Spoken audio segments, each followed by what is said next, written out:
Kidney की बीमारियां बढ़ रही हैं। किडनी के डॉक्टर्स हर जगह आ गए हैं। पहले सिर्फ हार्ट के डॉक्टर्स दिखा करते थे। कैल्शियम और फास्फोरस की मेटाबॉलिज्म हैंडल करती है, तो इसलिए कई बारी तो किडनी इतनी खराब हो जाए और बोन इतनी वीक हो जाती हैं कि कोई खांसी करेगा तो उनका रिब में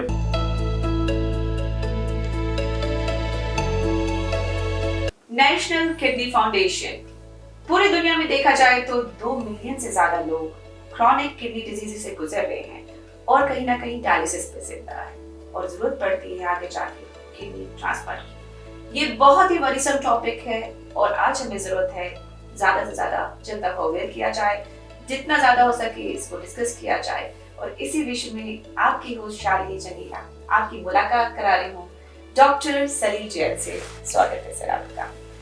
who's a senior director at HOD of Nephrology and Renal Transplant Department in FMRE, Gurgaon. Dr. Salil is keeping the vast experience and I think is the best suitable person to answer questions on kidney failure. So we welcome you here on Canvas Health Talk Show. सबसे पहले शुरू करते हैं sir, आम हमारी बात है, जनता हमारे साथ है। सबसे पहले आम भाषा में हमें जरूर बताएं कि किडनी क्या होती है, उसका क्या फंक्शन होता है। नमस्कार एंड आई थैंक यू कैनवेट for giving me this opportunity कि मैं एक जनरल क्वेश्चंस और जनरल अवेयरनेस किडनी के बारे में क्रिएट कर सकूं। जैसा आपने बोला, ये किडनी की बीमारी अभी एक तरह से एपिडेमिक बन गई है। तो आपको सब ध्यान रहेगा कि करीब 2000 तक किडनी के बारे में इतनी बीमारी नहीं होती थी, बट लास्ट 2 दशक में आपने देखा होगा कि हर जगह डायलिसिस यूनिट और किडनी ट्रांसप्लांट के बारे में और किडनी के डॉक्टर्स हर जगह आ गए हैं, जो पहले सिर्फ हार्ट के डॉक्टर्स दिखा करते थे। तो ये किडनी की बीमारियां बढ़ रही हैं।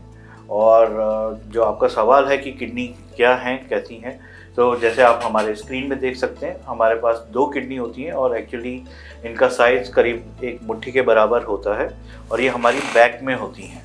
और इनका काम बेसिकली मल्टीफैक्टोरियल होता है और इसमें जो काम इनका मेन है वो है बॉडी में से जितने भी टॉक्सिन्स हैं उनको फिल्टर करके ब्लड में से निकालना थ्रू यूरिन।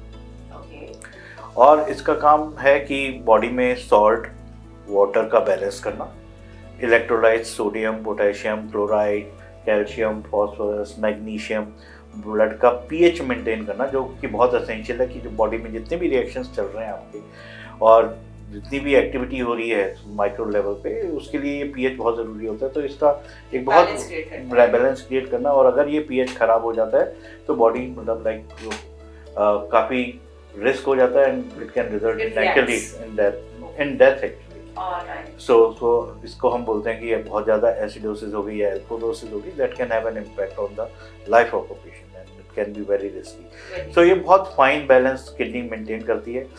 प्लस इसका अपार्ट जैसे हार्ट ब्लड प्रेशर को मेंटेन करता है, इसी तरह से किडनी का भी बहुत इम्पोर्टेंट रोल है जहाँ पे ये ब्लड प्रेशर मेंटेन करती है।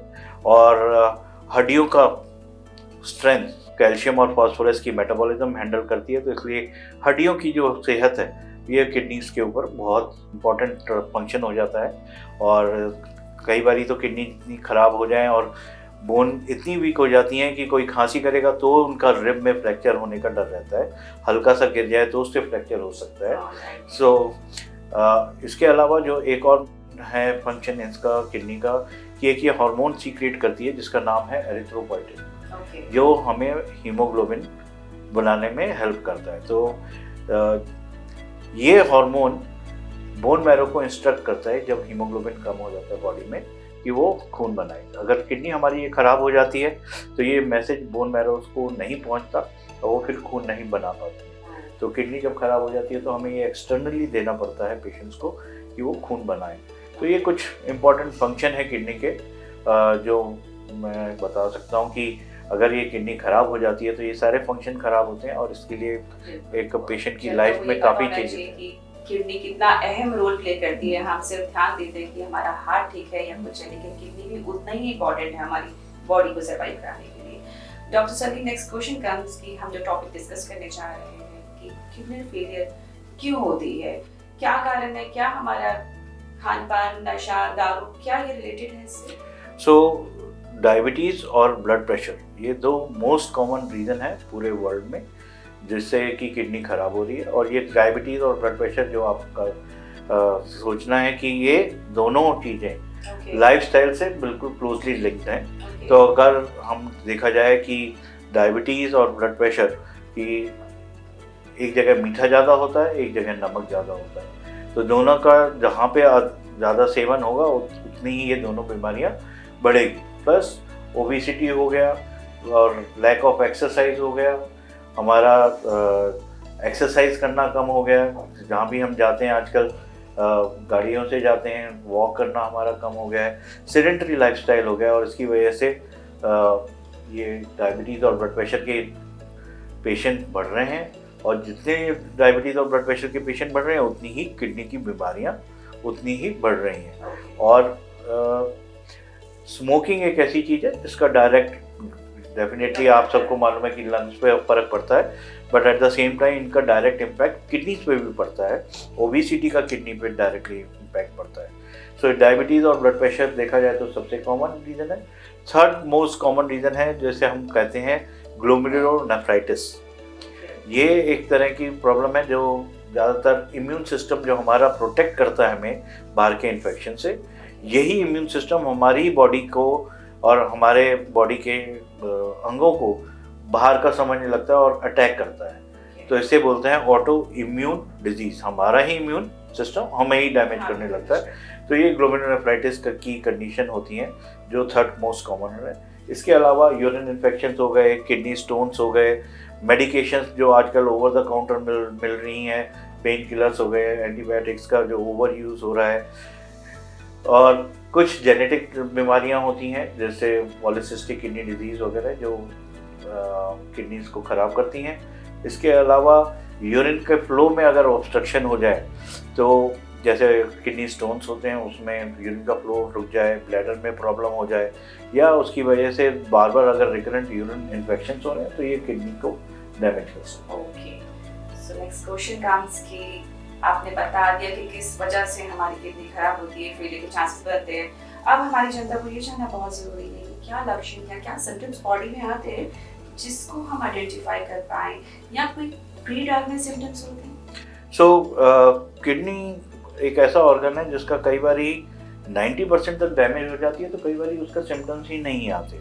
और ये हाँ, तो ये बहुत बड़ी प्रॉब्लम है हमारे लिए कि जब हमारे पास अधिकतर पेशेंट आते हैं तो उनको कोई सिम्टम नहीं होता, और कई बार उनको रूटीन इन्वेस्टिगेशन पे ही पता चलता है कि उनकी किडनी ढंग से काम नहीं कर रही है। फिर भी मैं ये कहूँगा कि कुछ लोग हैं जिनको अपनी किडनी के रेगुलर इसलिए टेस्ट कराने चाहिए, जो जैसे मैंने बताया डायबिटीज़ और ब्लड प्रेशर के जो लोग हैं, ओबेसिटी हैं, जो पेन किलर्स को जिनकी रेगुलर है, या किसी ऑटो इम्यून डिजीज से सफ़र कर रहे हैं, या यूरिन में फ्लो में प्रॉब्लम है, प्रोस्टेट की प्रॉब्लम है, इन लोगों को, या जिसकी फैमिली में कभी किडनी की प्रॉब्लम हुई हो, इन सब लोगों को रेगुलर अपना हेल्थ चेकअप 1 in 6 months कराना चाहिए। और इसमें सबसे ज़रूरी जो टेस्ट है वो है यूरिन का टेस्ट, कि जैसे ही किडनी खराब होती है तो सबसे पहले यूरिन में हमें सिम्टम्स मतलब कि यूरिन में झाग वगैरह आने लगते हैं, यूरिन में रेडनेस आ सकती है, और यूरिन के एग्जामिनेशन में हमें पता चल सकता है कि वहाँ पे रेड ब्लड सेल्स हैं, प्रोटीन है, एल्ब्यूमिन है। तो ये फर्स्ट इंडिकेशंस होते हैं जो हमें किडनी की प्रॉब्लम शुरुआत में ही बता सकती है। Apart from this regular test जो नॉर्मल कई पेशेंट्स को, जैसे डायबिटीज़ और ब्लड प्रेशर वाले हैं पेशेंट्स, उनको हेडेक हो सकता है, जो blood pressure consistence kidney blood pressure करती है तो हाई ब्लड प्रेशर होने लगता है। हाथ और पैरों में सूजन आ सकती है, सुबह उठेंगे तो आँखों पे सूजन होती है, और भूख कम लगना हो सकता है, टायर्डनेस, सांस फूलना के सिम्टम्स हो सकता है, मुंह का टेस्ट खराब हो जाता है, ड्राई स्किन हो जाती है। तो ये बहुत जनरल सिम्टम्स हैं जो कई बार हमें मिस भी कर जाते हैं, थिंकिंग कि ये किडनी से नहीं लिंक्ड है।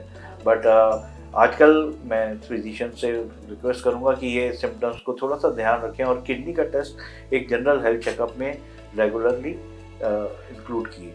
रीजन कुछ भी हो, प्रिवेल कर रहा है बॉडी में, जेनेटिक है या नहीं है, बट हर इंसान के लिए, हर आदमी के लिए, हर एक पर्सन के लिए ये बहुत ज़रूरी बनता है कि हम रेगुलर चेकअप्स कराते रहें, ब्लड चेकअप्स कराते रहें, और किसी अच्छे डॉक्टर से फॉलोअप लें, सो दैट आपके सारे लेवल्स आपके नॉलेज में हो, नोटिस में हो और आप एक सही इलाज समय टाइम पे ले सकें। Doctor Salim, next question comes कि आप थोड़ा सा हमें डायलिसिस के बारे में भी समझा दीजिए कि डायलिसिस की जरूरत किडनी के केस में कब पड़ती है, कैसे होता है? सो किडनी की बीमारी हमने किडनी के फिल्ट्रेशन रेट होता है, जैसे एक मैं हर एक को बताता हूँ अपने पेशेंट्स को एज ए लेमैन की, जैसे एक क्रिकेटर है या बैट्समैन है, उसका स्ट्राइक रेट होता है तो वो अच्छा बैट्समैन माना जाता है। इसलिए इसी तरह से किडनी हमारा अगर फिल्टर करती है तो हम उसका फिल्ट्रेशन रेट देखते हैं, जिसको हम लैब में GFR के नाम से आपने रिपोर्ट में देखा होगा। तो ये GFR नॉर्मल होता है 90 से लेके 120 मिली पर मिनट पे करता है। तो एवरेज पकड़ लिया अराउंड 100 ml पर मिनट की स्पीड से हमारी किडनी खून को साफ करती है। और ये GFR हम निकाल लेते हैं ब्लड के टेस्ट जिसका नाम है क्रिएटिनिन। ओके।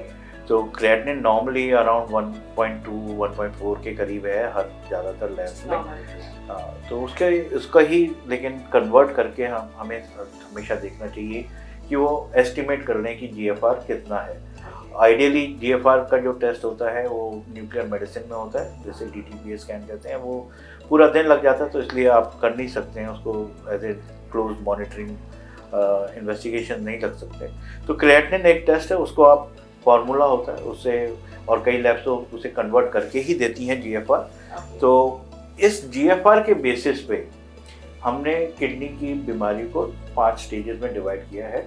और जब हम स्टेज 1 कहते हैं तो कि जब किडनी का फंक्शन 90 के करीब है, और स्टेज 2 हो जाता है कि 90 और 60 के बीच में हो जाए, स्टेज 3 हो जाता है कि 60 और 30 के बीच में हो जाए, स्टेज 4 होती है कि 30 और 15 के बीच में हो जाए, स्टेज 5 हो जाता है जब किडनी का फंक्शन 15 ml पर मिनट से भी कम हो जाए, मतलब एक तरह से समझ लीजिए कि 15% से भी कम हो जाए, तब हमारी बॉडी गिव अप करने लगती है। और जो ये किडनी का फंक्शन है कि जो होते हैं इम्पोर्टेंट, वो सब फेल हो जाते हैं। और इस टाइम पे अगर पेशेंट को शॉर्टनेस ऑफ ब्रेथ है, नौशिया, वॉमिटिंग वगैरह है, या हीमोग्लोबिन लो है, या टायर्डनेस है, ऐसे में फिर हमें पेशेंट को डायलिसिस की सलाह देनी पड़ती है। और 2 तरह के डायलिसिस होते हैं, एक होता है खून का डायलिसिस जिसे हम हीमोडायलिसिस बोलते हैं।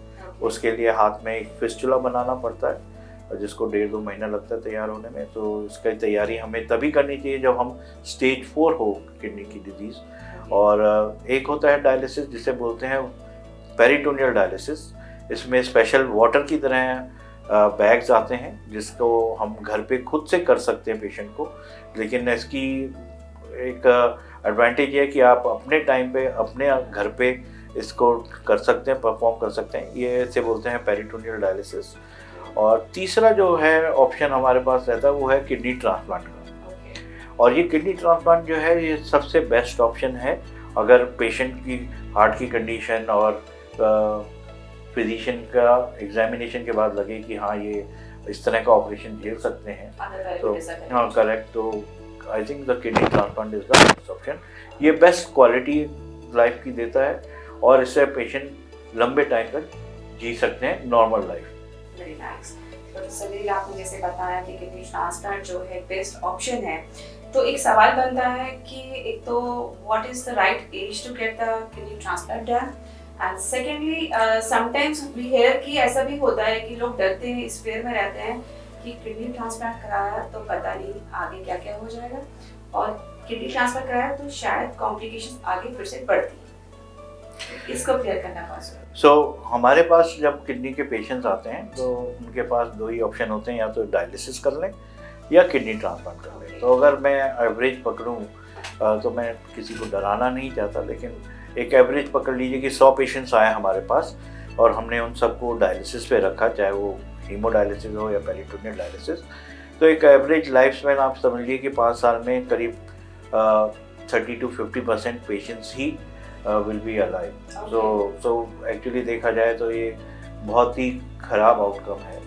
और इसी को हम अगर 100 लोगों को हम किडनी ट्रांसप्लांट करें तो 5 साल में अप्रॉक्सीमेटली 90 लोग ठीक रह रहे हैं। सो आप देख सकते हैं कि करीब 3 times 4 times बेटर आउटकम है as compared to dialysis kidney transplant का।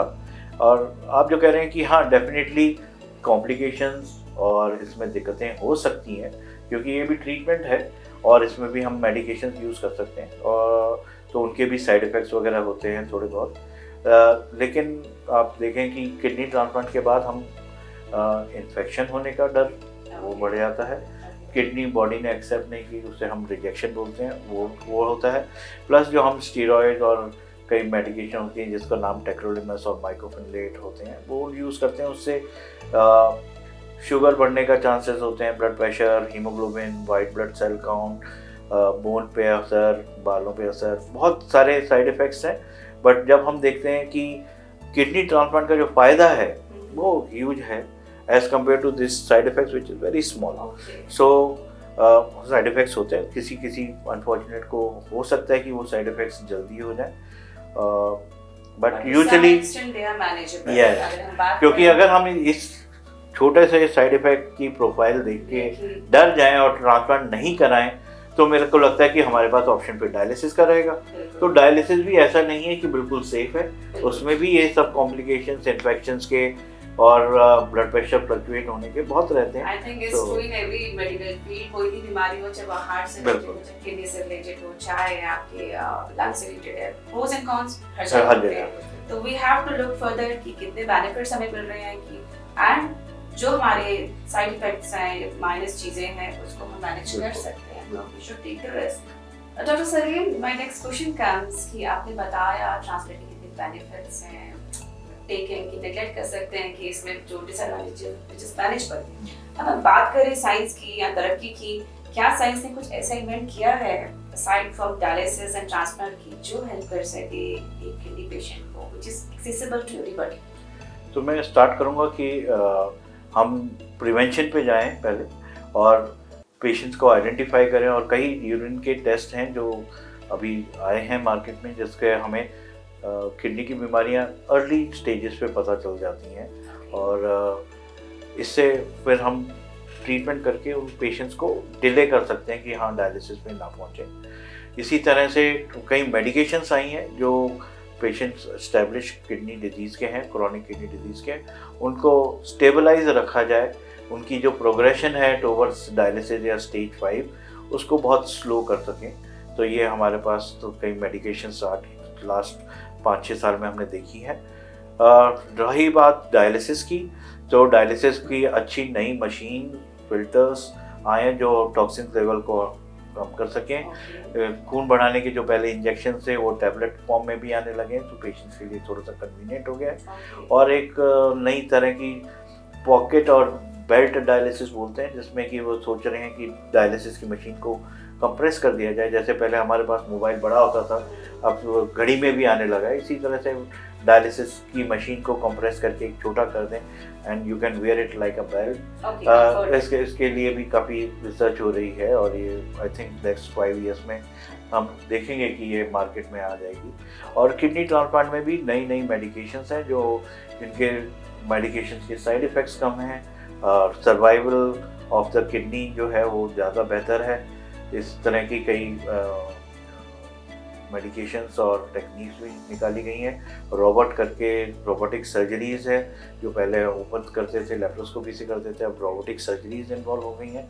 तो काफ़ी अच्छी प्रोग्रेस हुई है, और लेट्स होप कि मेरे ख्याल से प्रिवेंशन में और जेनेटिक जो जिस तरह की इंजीनियरिंग वगैरह चल रही है, और स्टेम सेल्स वगैरह आजकल काफ़ी रिसर्च हो रही है स्टेम सेल्स में, मेरे ख्याल से फिर ये किडनी ट्रांसप्लांट और डायलिसिस काफ़ी ऑब्सोलीट हो जाएंगे कुछ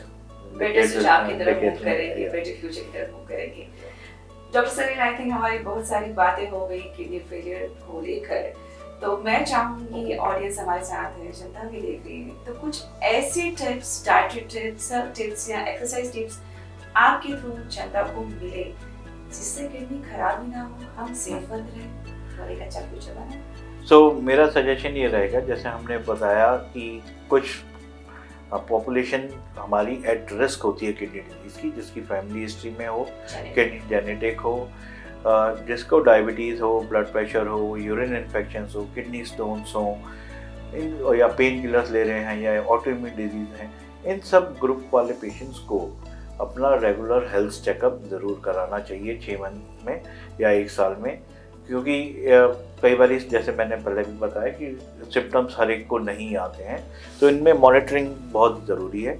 अपना ब्लड प्रेशर चेक करते रहें और देखें कि वो 140-80 के करीब रहे। HbA1c डायबिटिक्स को देखना चाहिए रेगुलरली कि वो 7% के करीब रहे, हर 3 मंथ्स में देखें। तो जितनी बारी ये आप दोनों को कंट्रोल रखेंगे तो उतना चांसेस कम होगा। यंग बच्चों के लिए मेरा सजेशन ये रहेगा कि आउटडोर गेम्स ज़्यादा खेलें, अपना एक्टिविटी मेंटेन रखें, वेट गेन ना करें, अपना स्क्रीन टाइम कम करें और फास्ट फूड से थोड़ा दूर रहें। अपना जितना पॉसिबल हो सके शुगर कम लें, नमक कम लें। ये 2 चीज़ें बहुत ज़रूरी हैं अपनी हेल्थ के लिए, और एक्टिव रहें। और जितने भी हमारे एल्डरली हैं और मिडिल एज हैं, मैं चाहूँगा कि वो अपने शेड्यूल में वॉक करना चाहिए उनको 45 मिनट्स। और मेरा सजेशन ये भी रहेगा कि पानी का अपना हाइड्रेशन अच्छा रखें, यूरिन को ज़्यादा टाइम तक होल्ड ना करें। अगर किसी को हेडेक्स वगैरह हो रहा है और पेन किलर खा रहा है या घुटने में दर्द है, तो वो किसी डॉक्टर से मशवरा करें कि ये दवाइयों से दूर रहने की कि क्या पॉसिबिलिटीज़ हो सकती हैं। यंग पेशेंट जो आजकल जिम जाते हैं वो हाई प्रोटीन डाइट खा रहे हैं, तो वो किसी की निगरानी में किसी डॉक्टर से कंसल्ट करके ही लें, क्योंकि एक very high protein diet can damage the kidneys. Usually हमें ज़रूरत होती है 1 ग्राम पर किलोग्राम पर डे की, लेकिन कई जिम वाले बहुत हाई डोज पे देते हैं और सप्लीमेंट देते हैं, which should be avoided over the. हाँ, प्रोटीन को खाना और प्रोटीन को बचाना बिल्कुल, और over the counter medications avoid करें, अपने डॉक्टर से कंसल्ट करें before taking any medication. Thank you doctor Salil, आपने बहुत ही वंडरफुल इंफॉर्मेशन दी है हमारे व्यूअर्स को। आई थिंक आपने इस टॉपिक को बहुत फेयरली डिस्कस किया है, बहुत डिटेल्स में डिस्कस किया है। कैसे किडनी फेलियर केसेस आ रहे हैं, क्या रीजंस होते हैं, क्या रिस्क फैक्टर्स होते हैं, क्या निवारण पॉसिबल है, क्या प्रिवेंटिव मेजर्स है, विच इज मोर इम्पोर्टेंट कि हम अर्ली डायग्नोज करें इसके सिम्टम्स को, टाइमली डॉक्टर को रीच आउट करें, टाइमली चेकअप्स कराते रहे, अन्य बीमारी पर ध्यान रखें। डायबिटीज है, बीपी है, शुगर है फैमिली में, तो हमें ध्यान रखना है, उन प्रोटोकॉल्स को फॉलो करना है कि रेगुलर चेकअप्स कराते रहे, ओबेसिटी को कंट्रोल करें और अपने खान पान का ध्यान रखें, समय पे खाएं, अच्छा खाएं, पर्याप्त नींद लें और सबसे ज्यादा जरूरी स्ट्रेस से दूर रहें और स्ट्रेस को दूर रखें। व्यूअर्स, आपको ये जानना बहुत जरूरी है कि जीवन अनमोल है, एक बार ही मिलता है, तो अपनी सेहत का जरूर ध्यान रखें। Viewers, keep smiling, stay proactive. Remember to take care of your health. Until next time. Thank you, Dr. Salih, for giving your precious time and sharing knowledge with us. Thank you, viewers. Thank you.